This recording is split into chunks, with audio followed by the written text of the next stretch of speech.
Welcome back, friends. This is James Corbett of CorbettReport.com coming to you on the 20th of January 2015 here across the dateline in Japan. But once again, we are joined on the line by our old friend and, of course, the founder and editor of BoilingFrogsPost.com, none other than Sibel Edmonds herself. Sibel, thank you so much for taking the time to talk with us today.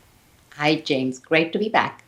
Excellent. Well, obviously, I think something that a lot of people have been writing you about is your opinions on what's going on right now with the latest developments in the so-called war on terror and all of the brouhaha that's happened recently in Paris. But and there are many different pieces of this story to get to. But before we get to that, I actually want to take a look at a story that you brought to my attention recently that I think is exceptionally important in terms of this Gladio B narrative, which you've been laying out for a number of years now.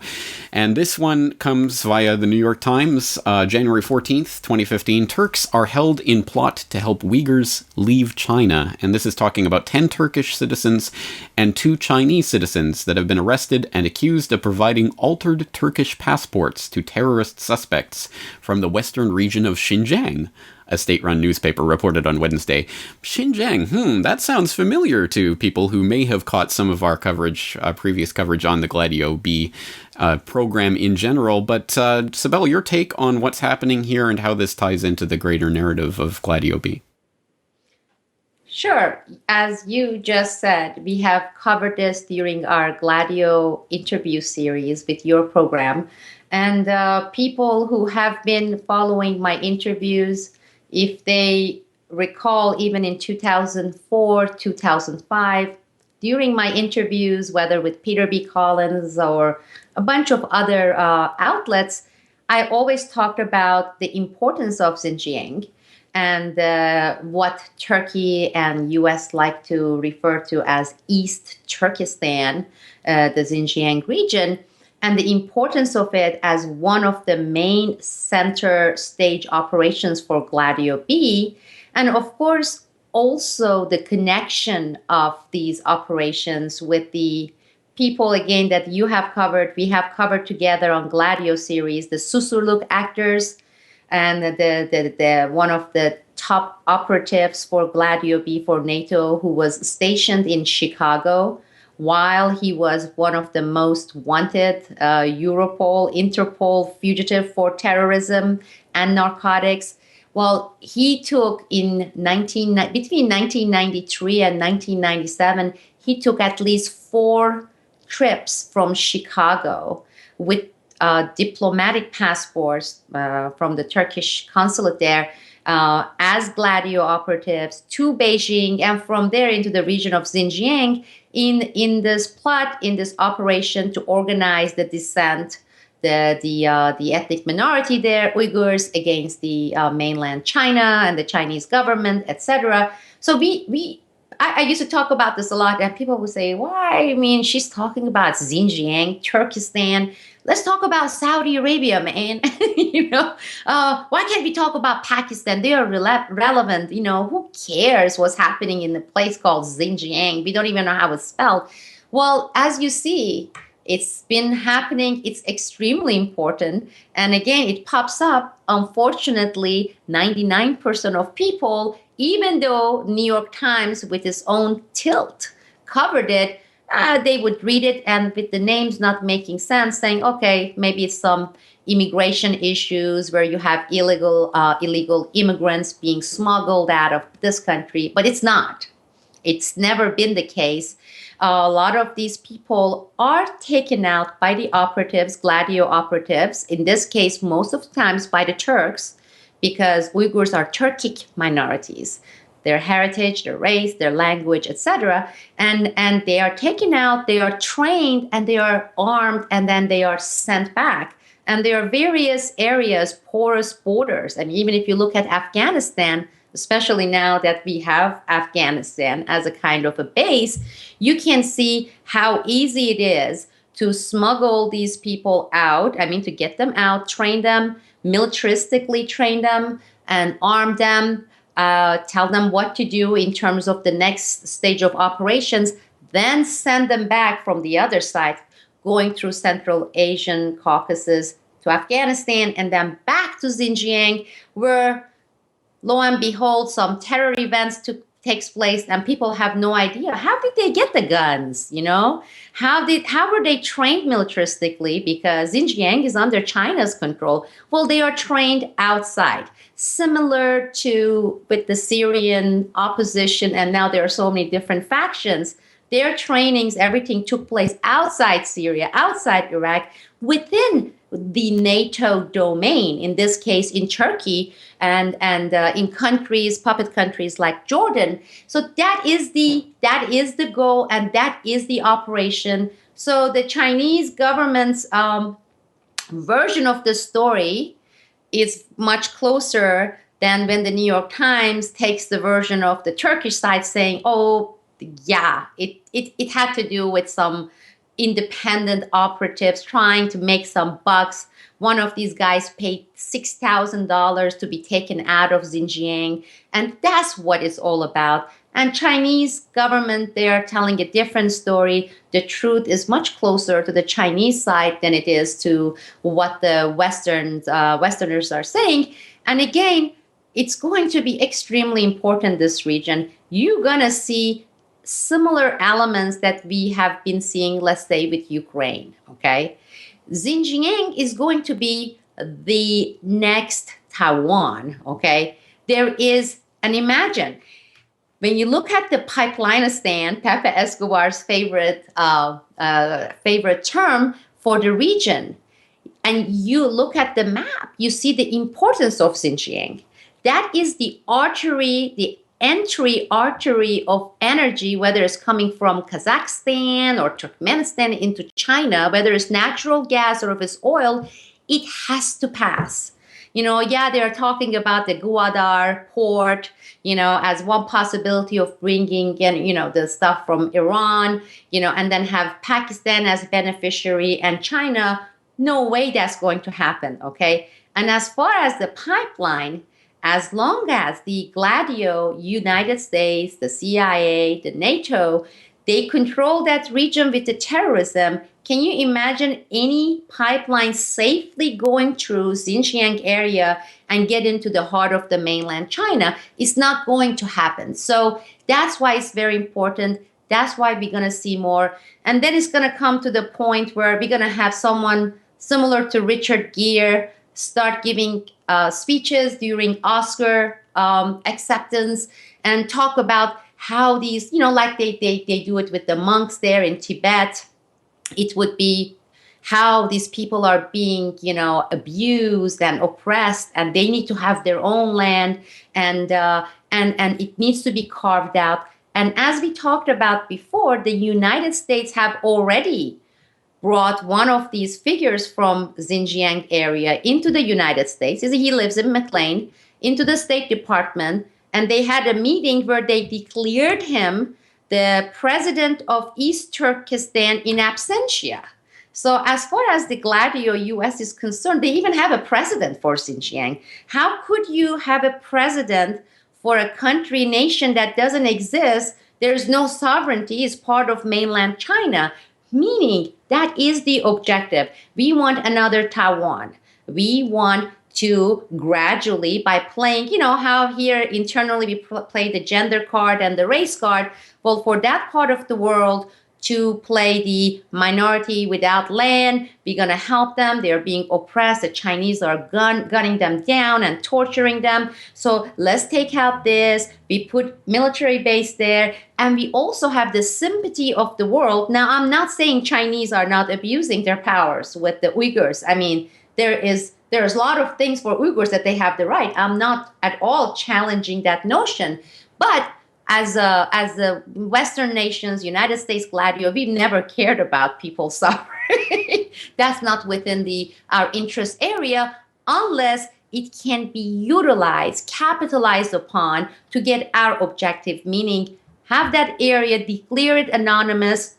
We already have a president in place, and make sure that China, energy-wise, is not going to have an easy time to sustain a 6-7 billion population and ginormous economy.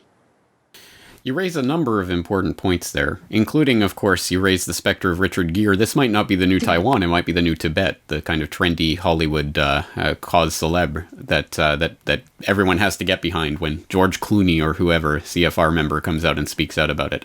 So there's obviously that going on, and then you raise the port of Gwadar as a possible alternative route. Well, even if that did come to fruition, of course, there's the Balochistan, free Balochistan movement that's supported by the usual Congress critters, etc. So again, they have every base covered when it comes to this. Absolutely. But I think the other important point that you raised there is, I think there are genuine issues about the way the Han Chinese treat the Uyghur population and the types of anti-terror operations that the Chinese conduct in these regions as a way of trying to counteract this. There really are oppressive things that happen in the name of this, but it's always a question of what then is the solution and how does it play out and for whose interest. And of course, as you say, the president of East Turkestan has already been declared by the US and its allies. So I think we know which way they want that cookie to crumble, and that's I think what we need to be focusing on and the way that this is going to play out. So again, this is just one of those regions that is going to become more important. And I think you're right. In the same way that Ukraine became a flashpoint and a focal point for the new Cold War with Russia, I think something like Xinjiang could become a flashpoint for what's going to happen with China. Definitely going to come. It's definitely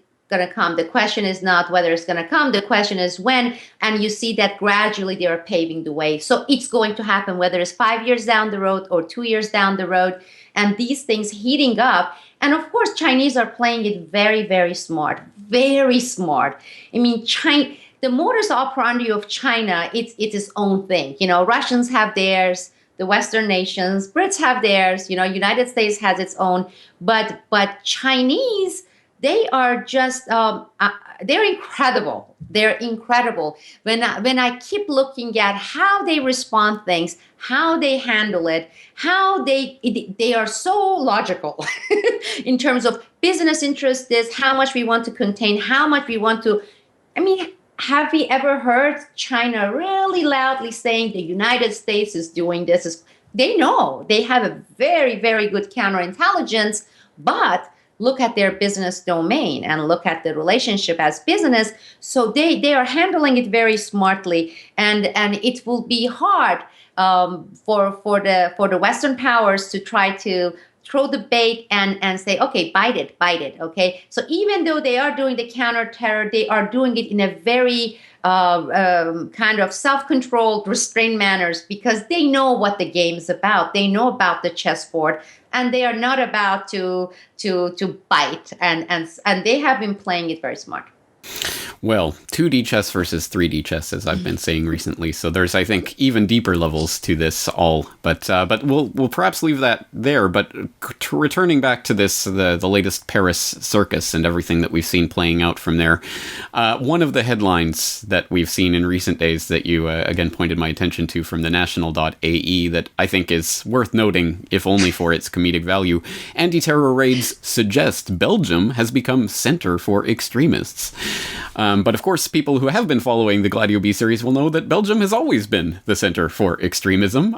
Just generally speaking, it's the NATO branded and approved form of extremism. Anything to add to that analysis? No, it was so ironic. I just loved it because when I first read, I was like, oh my God, somebody is exposing Operation Gladio. And they basically said it's now is one of the main center of terrorism. Well, as you said, it's the center and it's the capital of NATO where it's headquartered. And Operation Gladio's headquarter is the second European headquarter is in Belgium. And even with my case, as you know, with my work with the FBI and this particular language specialist and her husband, the lieutenant colonel who was part of Operation Gladio, when it became public, my case, both of them were placed on a plane and they were taken to Belgium. And that's where they were stationed for 2 years because they didn't want to be deposed or take the chance of being deposed. But that's where they were sent. They were sent to Belgium. And it is the heart, the center, the beginning of the artery of terrorism in Europe. And for the headline to say that, it was like, finally, Operation Gladio is going mainstream. Of course, when you read the article, you see something totally totally different. But again, I Yeah. thought it was, and I think again, people who have been following our conversation, our work, I know they got a kick out of that too. Well, exactly. Just always substitute NATO for Brussels or Belgium in any headline like that, and I think you might start to get the idea. All right, well, but let's return then specifically to what played out in Paris. Obviously, there has been a lot of speculation going on about what played out there or didn't play out, and who was behind it, and what really happened. But I think, as always with these types of events, it's much more interesting and important to take a look at what actually results from it, and how the different pieces connect together after we've had time for the dust to settle, and some interesting possibilities in that regard. For example, Press TV just put out an article, Turkey Mafia Paid to Smuggle Paris Suspect into Syria, say sources. Other bits of the puzzle like this, of course, and the official narrative at any rate is pointing back towards Yemen and AQAP. Sibel, your thoughts on what happened in Paris and where this narrative is heading from here? As you just yourself mentioned, the similarities to, let's say, what happened with the Boston bombing hoax that they put in there, the scripted event. It's incredible how, even the manner of reporting and conflicting report that went on for the first 4 or 5 days. So I think that becomes like a classic within the script of things. We had similar things with the Osama bin Laden being assassinated supposedly in Pakistan. It was the same thing. Put so many pieces of information, a lot of them conflicting, a lot of them contradictory, and maybe possibly baiting some of the more active ones into taking the first few pieces and coming up with their own possible interpretation and narratives, and later have that actually totally false, show that it's false. So then you discredit those people. I did the same thing with the Boston bombing hoax, the scripted Gladio event that took place, the test, and the results of that will come even in the future. We are still not done with this Chechen element. Okay, that Dagestan Chechen region is gonna come back, and it's gonna come back ferociously, because with Ukraine kind of going that way, sideways, you are going to start looking at Georgia again, and there are things that are coming from Georgia. Pay attention, lots of attention to Georgia, and Georgia is going to have the Chechnya and Dagestan elements in it, and that is going to somehow miraculously link back to the people in Boston bombing hoax, and all those things. So that story is not dead yet. But similar thing here with Boston bombing, I kind of kept my mouth shut for 2 weeks, because kind of look, and it's just like, let's take in everything. Let's take in all the contradiction. Let some more facts come out. We had Graham Fuller's connection to the Boston bomber's uncle come out. I mean, he is his son-in-law, and they live together. You're looking at the top CIA Gladio operative. So all those came together and clarified the picture, and it came to a point where it was very, I don't want to use the word safe, but sound to come out and say, this definitely is scripted. Here are the connections that cannot be coincidence. Now, here are the possible implementation of this event to do certain things with more confidence. So the same thing, I know you have been having that, people emailing, tweeting, and saying, why don't you guys cover? Well, millions of people are covering it currently, and there are millions of interpretations out there. And a lot of it seems absolutely smelly. It smells really foul. It seems to have all the elements, but I am not ready to come out with some conclusive saying, here, let's look at these connections, without doing my research, look at it further, and also depend upon other researchers. I was not the one who found the link between Graham Fuller, the CIA Gladio operative Graham Fuller, with the uncle. It was some obscure site that found the documentations, and his residence address, he matched it to Graham Fuller's, and the fact that they lived together, to a point where Graham Fuller had to come out and admit it. He's like, he's a great guy, sure. We used to have this relationship. He lived in my house. So what? Those things started coming. Similar thing, to just take it in, get all the stuff, establish more connections, And the only thing I have put out is from the beginning, what got my interest the most was Yemen element. And I would put my eyes there because we are bogged down now. Intentionally, we want to be bogged down with Syria and Iraq. And before that, we had a lot of, the drone strikes and everything in Yemen. And for a while, we left it alone. And you have to consider this. Just like the United States military-industrial complex, France has a pretty decent-sized military-industrial complex. So what happens is you have the boss nation, okay, the United States with this mammoth of military-industrial complex, and is failing its thing, okay, by taking on all this stuff. United States need to leave some crumbs for its allies, okay? And in this case is France. And with Libya, we saw some of those overlapping interests between the French and, of course, NATO French, but the United States. But with Yemen, I believe it is one of those little pries that this event may end up justifying and bringing the public support, the French support for France, lo and behold, to get actively involved with Yemen, okay? And much more so than even with Libya.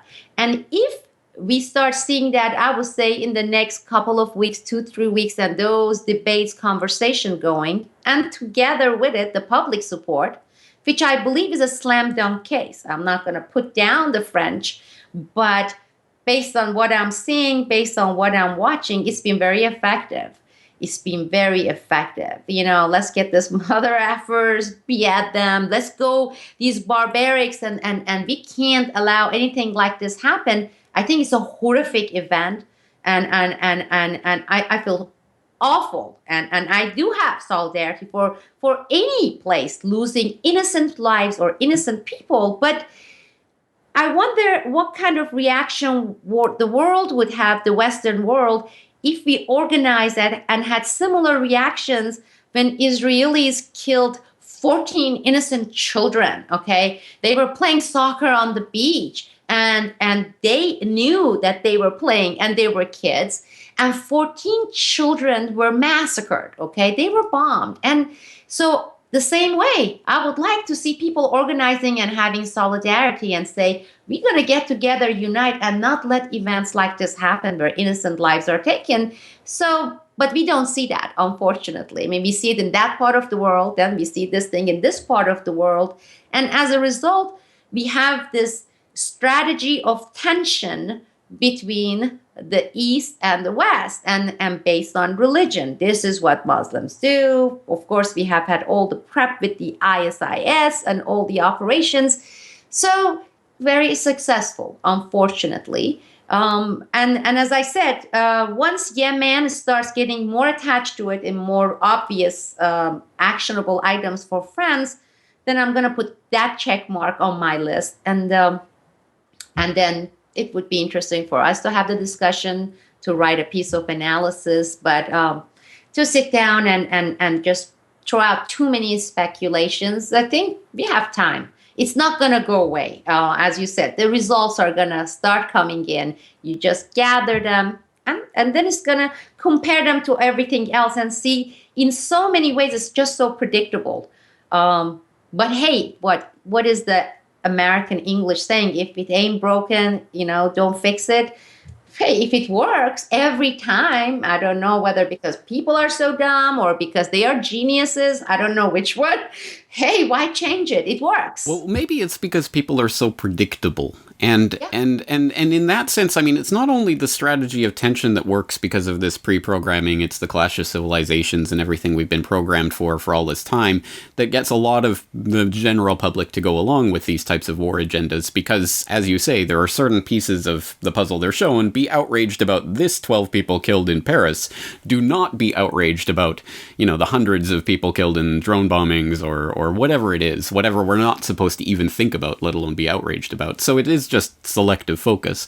But on the flip side of that, I mean, there's also the people who are resisting this agenda, the people who are awake, who call the other people sheep, and that sort of narrative that goes on, who are also as predictable. As you say, I mean, this raises questions about the alternative media and its modus operandi, which is to instantly jump on and scrutinize every detail, every morsel of this story as it's unfolding from the mainstream press that we tend not to believe in a lot of respects anyway, but we're analyzing every bit of data they throw out at us.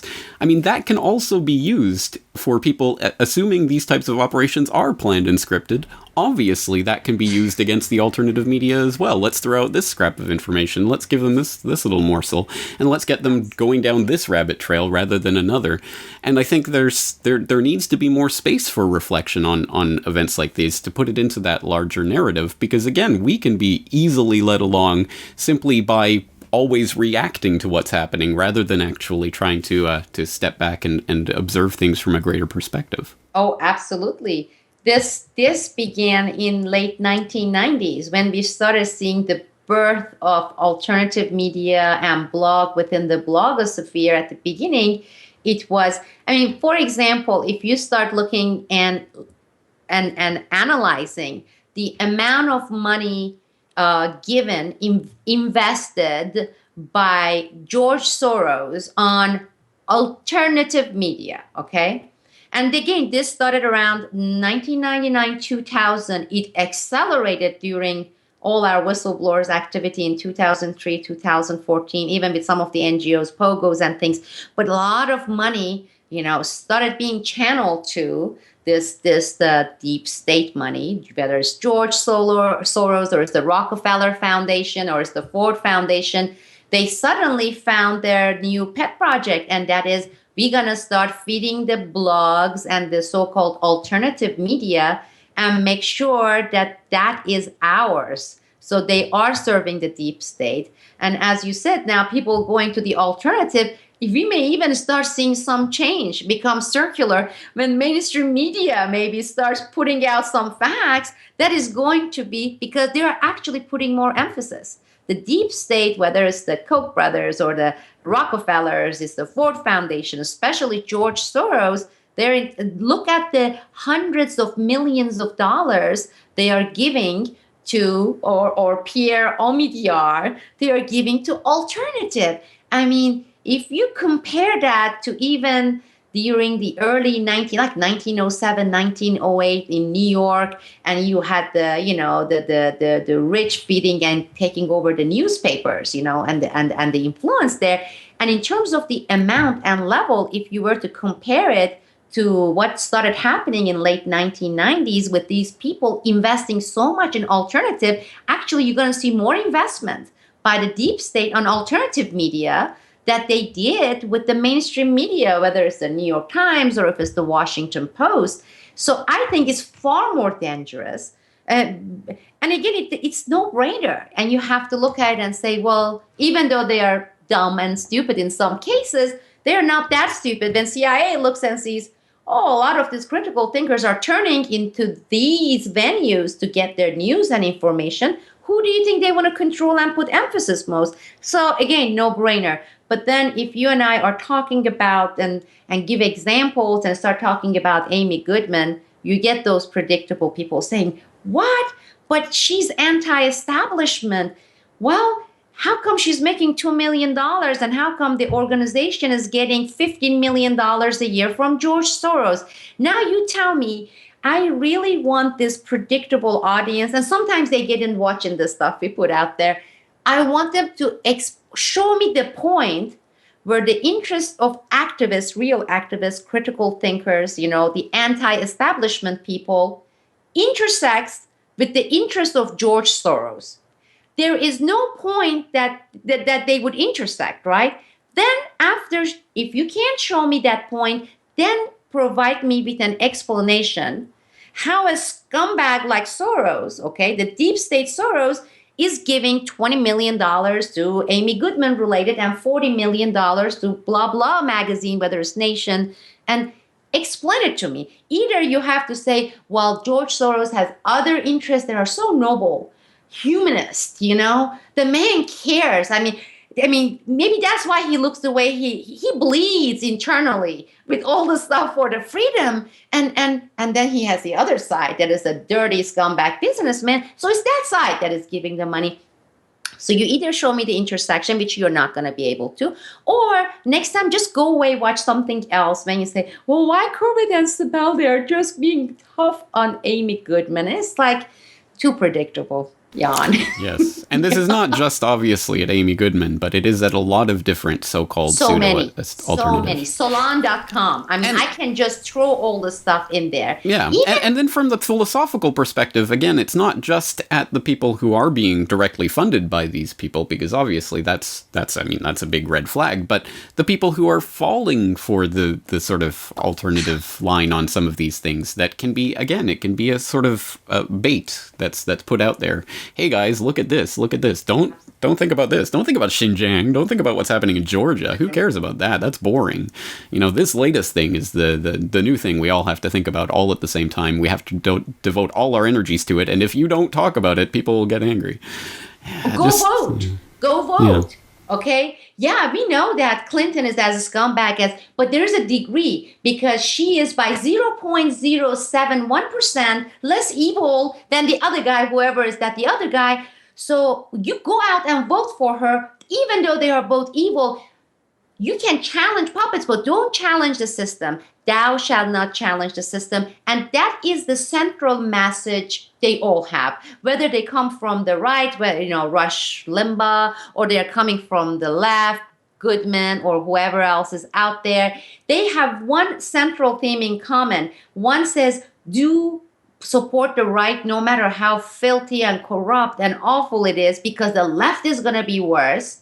Does support the system, it's the same system, or the left saying, come and do this, because otherwise the other, the one that is 0.0076% worse may get in there and support the system. As long as you don't deviate from the system, you may pick little small fights with little pawns here and there, but don't abandon the system. Thou shalt vote. Don't forget that part. It's the pyramid. The left side supports the right side, and it keeps the top at the top and the bottom at the bottom. So again, yes, without fundamental critique of the system itself, we'll never get anywhere. And I know this is a topic you've been thinking about a lot in particular recently, because obviously not only what you're doing at Boiling Frogs Post, but now what you're attempting to do with a new podcast that will be gracing us shortly, I hope. Can you tell us a little bit about that? Yeah, right now I'm looking to my right, I'm looking to my left, and this was supposed to be launched last July and August. And then I had operations in my upper jaw. It was horrible. I had 47 stitches, and I'm not going to even get into that. And then, of course, as you know, we have had some problem with the sound, echoes from my side. I started recruiting helps of experts, volunteering. How can I make things better? One came and said, oh, this is not enough. What you have, you need to have a mixer and blah, blah. And there comes with the dollar amount. So I had to save money and get the mixer. Well, the other problem didn't get fixed. Well, you have the mixer, you have the microphone, you need this thing, and I'm technologically challenged. I am so dumb when it comes to technology. You need to have this thing called compressor. What's that for? Well, it does blah, blah. I still can't explain to you, but you need it. You must have it. How much is a compressor? Fine, I can find a used one. We put that one there. Then we had some other static problems. What in the world is this? Oh, the cable that the unit came with, it's a smaller cable. You need to have a much larger cable for the quality of the sound, the streaming, blah, blah, blah. Anyhow, to make the long story short, we've been putting the equipments together. We got the software. Now comes the hard part, and that is, it's going to happen this week. I'm going to have a podcast for our members, and these are the Boiling Frogs Post activists. And I want to brainstorm with them in what kind of podcast do they want, do we want? Because, frankly, I'm getting bored. I'm getting bored with the straightforward interviews. I love, for example, the debates we were having. That's good, because when you have 3-4 personalities, slightly different or vastly different philosophies come together, you get clarity out of things. I enjoy it. I really like that. So that's the format I like. But as far as a straightforward interview, I'm tired. I mean, I have done the same topics and I have listened to the same topics so often that it almost never nothing comes and sparks something in me. I'm tired. I'm bored. And so many people are doing podcasts, straightforward interviews. So if it bores me, I'm going to bore people, because if I'm not excited about it, I'm sure going to fail in giving something that is thought provoking and gets the juice going and the critical thinking. Then I was thinking of something doing solo. This ends up getting into this element. I call that the guru complex element. It's like, who the F I am to sit here and talk about this topic for the people. Now, I find some people interesting doing that, but I also have lots of problem with people doing that, because sure, there are a bunch of things that I do consider myself someone with the facts, someone with the history and context, but there are so many other things that I am not. For example, when other people are talking about Central America, South America politics, I shut up.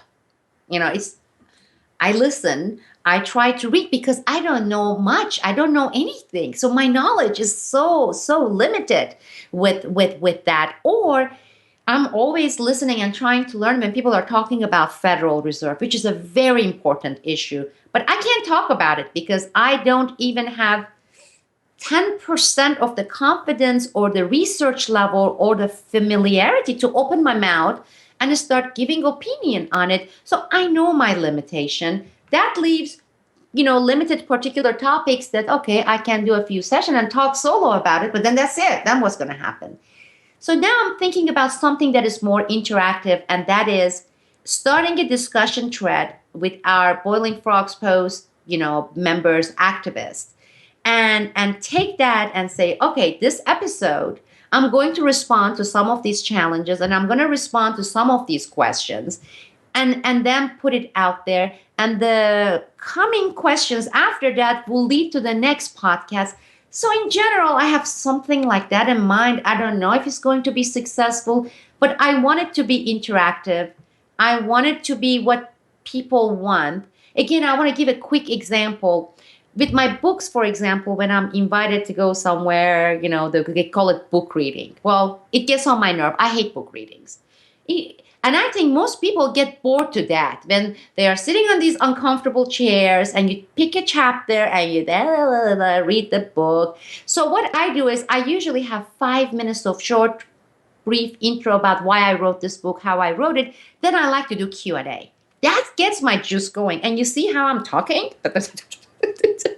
It's your question. Addressing your question gets me talk. And then you are getting the answer or the response. However, maybe you don't even like the answer, but that's what you're getting. But for me to pick something, I want it to be something that people want to know or they have questions about, rather than me picking a topic and say, today I want to teach you about communism versus the imperialism. Blah. I can't do that. I mean, it's so not me. And I call it the guru complex. That's where we are. So it's going to be experimental to start with. And then I'm going to get the feedback.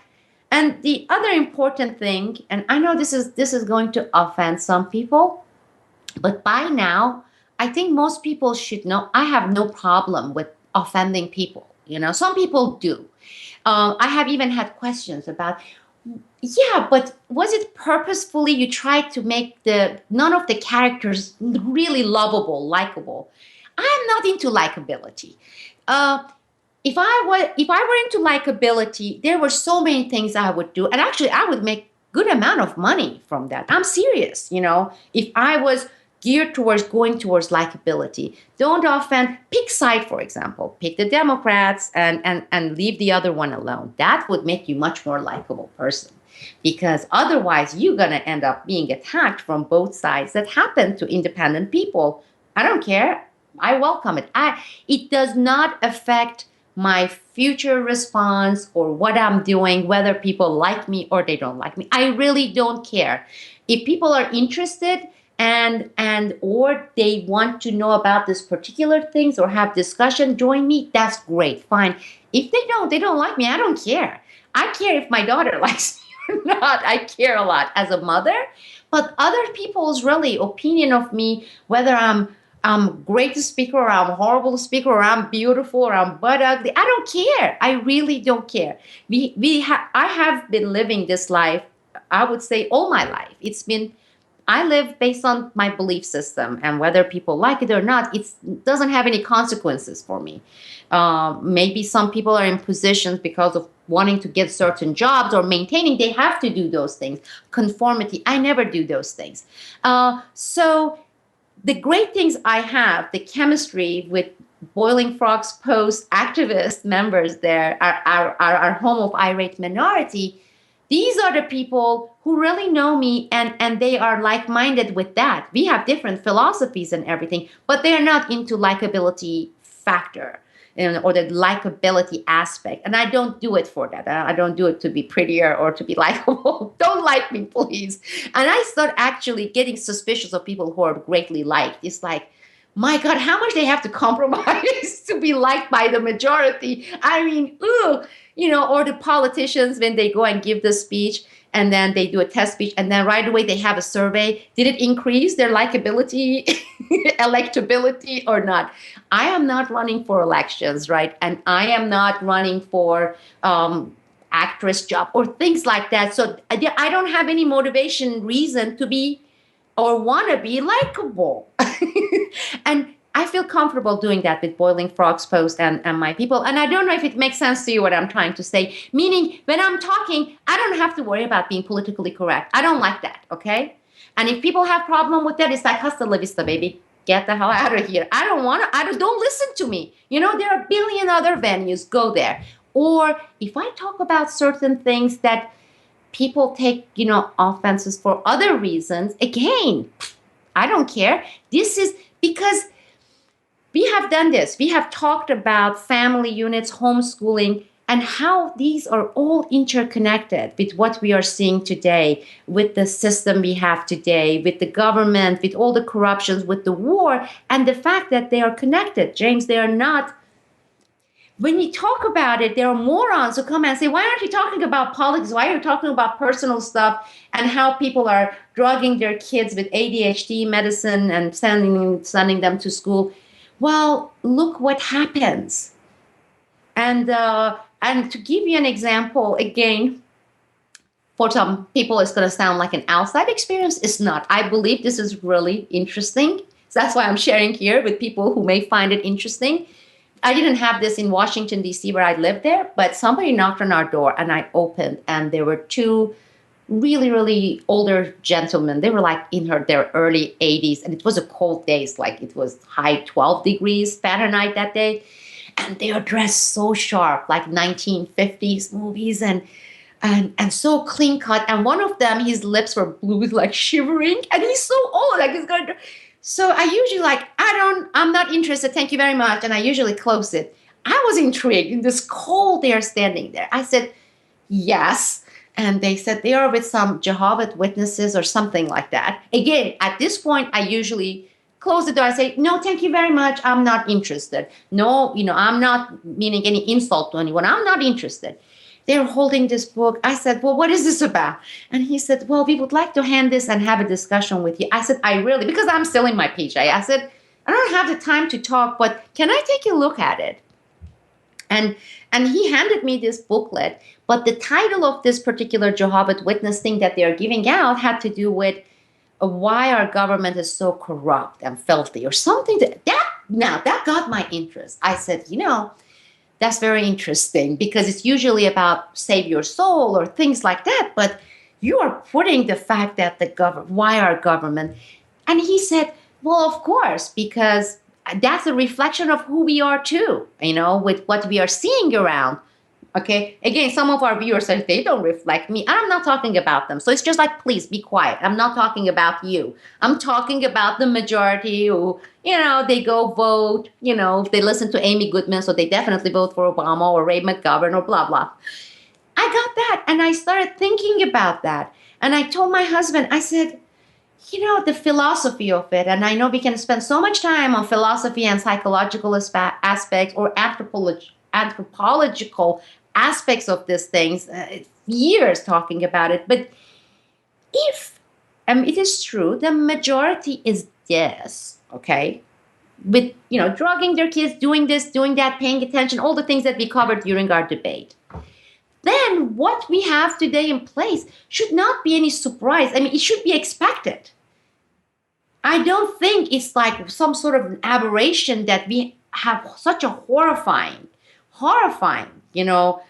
government that is supposed to be representative, but maybe it is a representative of this. And my husband says something like, well, usually elitist people who are elite think that way. They say, I said, but put everything aside, isn't that true? Because they don't have any problem.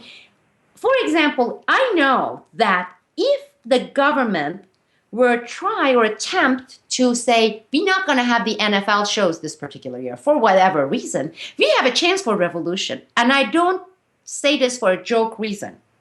Okay, you take that American football, NFL away, and you have revolution. There will be people up in arms out there doing, how could you take away that? On the other hand, when we sit down, you and I and Peter, and we yak and we talk about the fact that how the freedom of speech is being curtailed, we are assuming that majority of the people care about freedom of speech.